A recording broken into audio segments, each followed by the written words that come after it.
Jadi apa sebenarnya niat itu?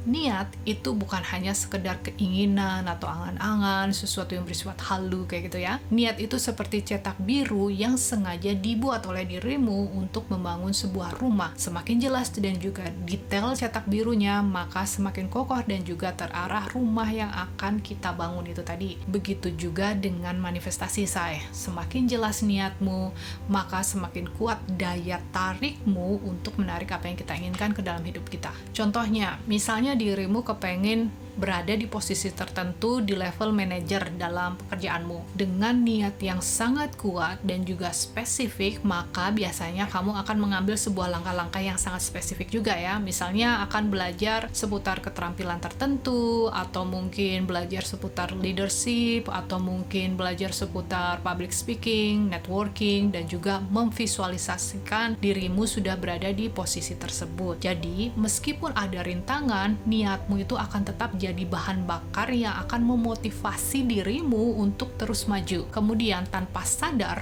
alam semesta pun akan mulai menyusun potongan-potongan puzzle untuk mewujudkan niatmu itu. Jadi semuanya itu akan put it into place ya, akan kebuka sendiri jalannya. Nah, mungkin dalam bentuk peluang yang awalnya itu kayaknya biasa aja gitu ya, tidak terduga lah pokoknya jalurnya. Sounds like an opportunity. Let me ask you something. If someone prays for patience, you think God gives them patience? Or does He give them the opportunity to be patient? If they prayed for courage, does God give them courage, or does He give them opportunities to be courageous? If someone prayed for the family to be closer, do you think God zaps them with warm, fuzzy feelings? Or does He give them opportunities to love each other?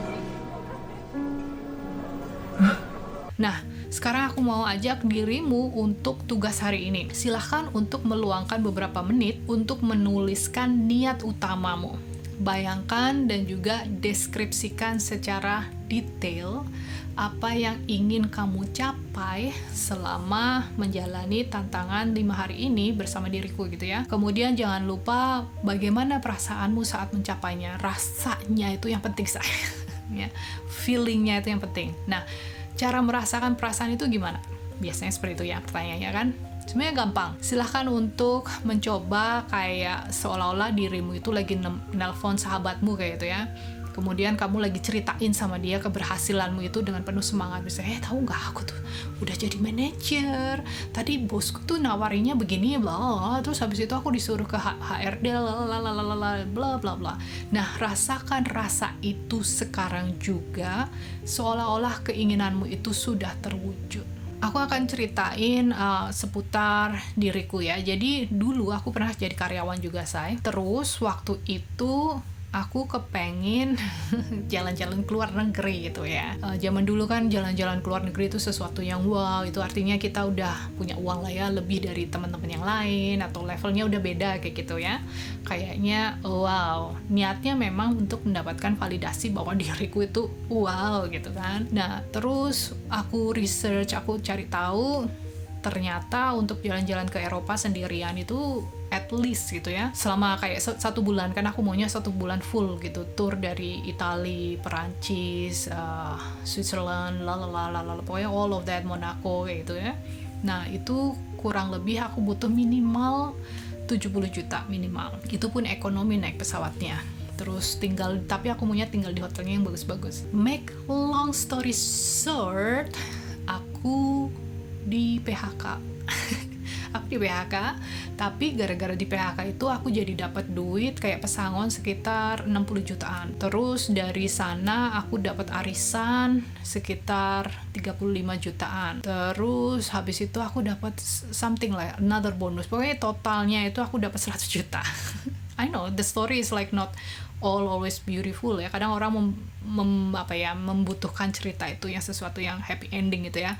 But it's happy ending actually. Jadi setelah aku dipecat itu aku kayak kaget juga sih, sedih juga, tapi aku dalam hati gue karena dipecat makanya aku bisa jalan-jalan 1 bulan gitu kan, bahkan aku perpanjang selama 2 bulan lagi gitu ya di sana. Jadi total 3 bulan dan aku menggunakan uang itu semuanya untuk jalan-jalan, untuk liburan.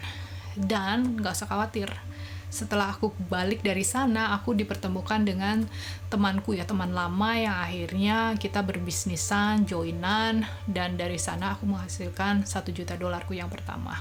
So everything at the end is happy ending. Tapi ya itu tadi, harus ada wow, terus happy. Nah, waktu aku happy, have fun, itu aku mengganti posisiku ternyata. Jadi kita harus melihat segala sesuatunya itu ada sesuatu di baliknya yang saat itu Desi versi zaman itu nggak bisa melihatnya. Aku nggak bisa ngelihat bahwa itu yang terbaik buat aku, karena toh perusahaannya aku bekerja itu ya nggak lama memang bangkrut sih. Jadi aku adalah karyawan yang pertama lah, salah satu yang golongan yang pertama yang dipecat kayak gitu ya, di PHK itu.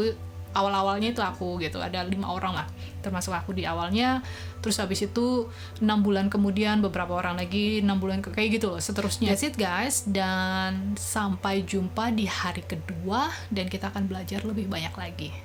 Bye for now.